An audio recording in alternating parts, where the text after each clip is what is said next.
Kryesia e klubit Vllaznimi ka shqyrtuar situatën aktuale të krijuar në klub dhe ka marrë vendim për shkarkimin e shtabit teknik. Sipasish trajnerit, kryesia po mundohet të mbulojë paaftësinë e saj nëpërmjet masave të tilla. Normal që ata është desh me dhënë një arsyetim për mi mbulu atë paaftësinë e vet edhe pa punën e tyre. Problemet nuk kanë fillu tash, problemet janë domethënë që një kohë gjatë.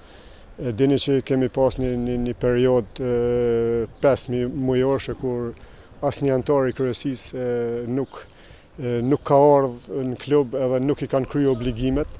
Por kryetari i kryesisë së klubit Mentor Nela ka shpjegim tjetër. Arsyeja e vetme pse dje kemi marrë edhe kemi bërë një mbledhje të jashtëzakonshme ka qenë publikimi nëpërmjet mediave elektronike i një kërkese të shtabit teknik duke bazuar në thirrjen e lojtarëve, ku ka qenë një ultimatum i paprecedent cilin na kemi vlerësuar se nuk ka qenë e udhës nëpërmjet mediave, po shumë më mirë kishte qenë sikur të na kishin kërkuar takim neve dhe të ishim takuar duke na shprehur brengat edhe shqetësimet e tyre. Me siguri se jemi gjithmonë të hap për me bisedu, gjithmonë jemi të hap për me kriju kompromise, por në akte të kryme atëherë kompromisi nuk ishte vend.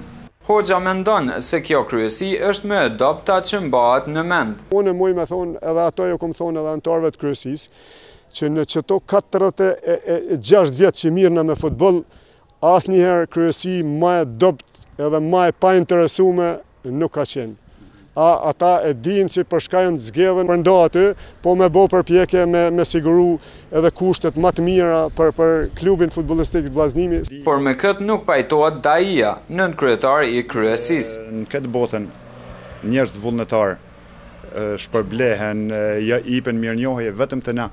Në Gjakov të ndodhë që nëse jepi kontribut vullnetar ti ekziston shancat që mushajt. Me ato mundësit tona, me shumë sakrifica, jemi mundu me ju plotësu të gjitha kushtet, po që kjo është konë kapaciteti jonë, edhe asnjëherë si mi dalë pengesë e dikuj tjetër që ka shpreh vullnetin për marrë dhe në klub me jap kontributin. Sa i përket performancës, futbollistët mendojnë se kanë qenë në nivel.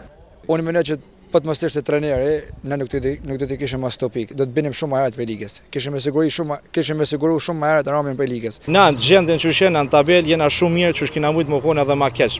Ku dihet arsyeja se ka pas shumë mungesa për fillimit kampionatit. I largu 7 lojtar, Barcelonës me largu 2-3 lojtar, e ndhin mungesë. Lemo Vllaznimit që ka shumë probleme. Mirë për ndryshe mendon Nela, sipas tij performanca ka qenë dukshëm në nivel dhe si dëshmi është Trepça, e cila në 14 ndeshje e siguroi vetëm 1 pikë. E atë Mune Gjakov. Mirë për lojtarët tani me kanë marrë vendim, po anë me Vlan Zeka, futbollist.